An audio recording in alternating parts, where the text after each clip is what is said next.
My name is Molly Tobias, and this is my brother Jack. I'm going to be teaching him about the role of data in the assessment process, especially considering the variety of assessments students are taking. So first, there are four types of data. There's input, process, satisfaction, and outcome. Input data is, for example, like school expenditures, student demographics from around the community.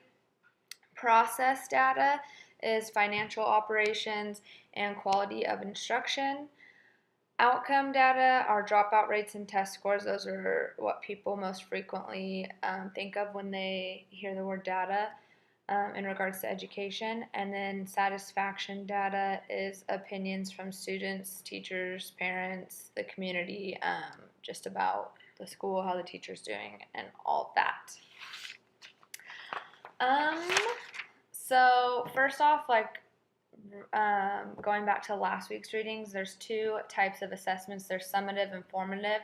Summative are the big general tests that cover more ground, if you want to say it that way. So like they'll be at the end of the unit, or they're like state tests that cover lots of topics and wide ranges of lessons.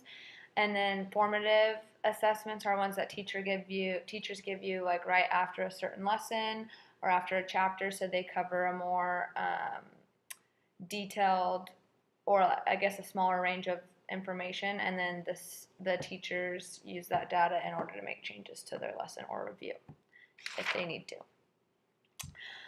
Okay, so data is an important source of information to guide improvement at all levels of the education system, and they also hold individuals or groups accountable. So a lot of times data is used, especially in regards to state testing, they're used to hold teachers and districts accountable, making sure that their students are reaching those benchmarks and all of that, and making sure no students are falling behind. But not only that, but they hold, like principals can use data to hold groups of teachers or even individual teachers responsible if they aren't pushing their students to reach goals that just that district in general or school in general have. A long time ago, when No Child Left Behind was put in order, it presented new opportunities and incentives for data use. So it required states to adopt test-based accountability systems, which is like what we see the end of the year tests from third grade on. There's also been a recent increase in data-driven decision-making, which is what a lot of our reading covered. Data-driven decision-making, or DDDM.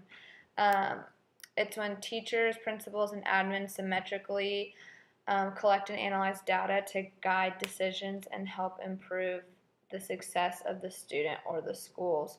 So they're taking that data, they're analyzing it, and they're using those scores and those numbers to base their future decisions off of. So they're not just looking at, oh, all students got an A and then making a decision, but they're looking at like precise data and patterns in order to make decisions based off like certain schools or classrooms.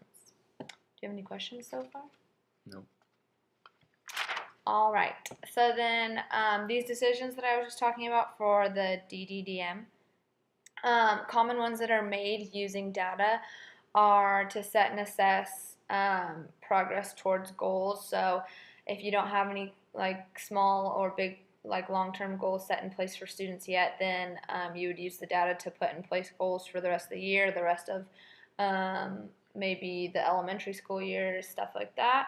And then it can also address individual or group needs, so you can look at data and make small focus groups using that data, or like pullback groups.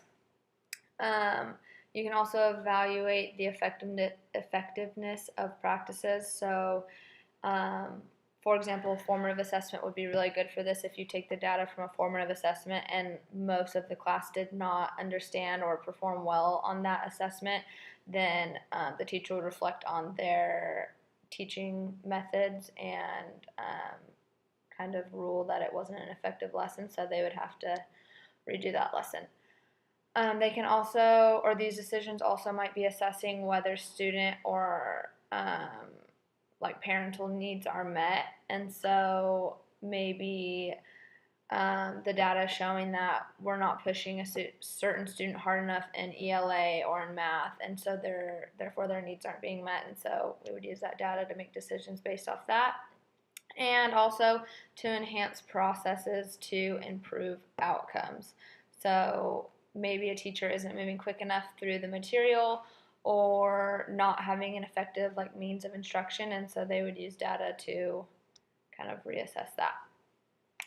And then finally, one takeaway that I got from all this reading is that state data is like by far more effective for long-term goals. So since we don't get the data immediately from state testing, it would be more so like if you take a state test in 5th grade, the goal put in place by that data would be to improve for your 6th grade year. So instead of being like, oh, the grade's gonna, or that student's grade will go up in the next month, it would be more long-term goals, like within a year, 2 years, 3 years, since we don't get the data right away. And then like formative assessments, which would be like teacher-given assessments or teacher-made assessments, are more useful for short-term use. So like if a student is struggling with a certain lesson in math or reading or science or anything like that, since the teacher made that assessment or the district made it, it's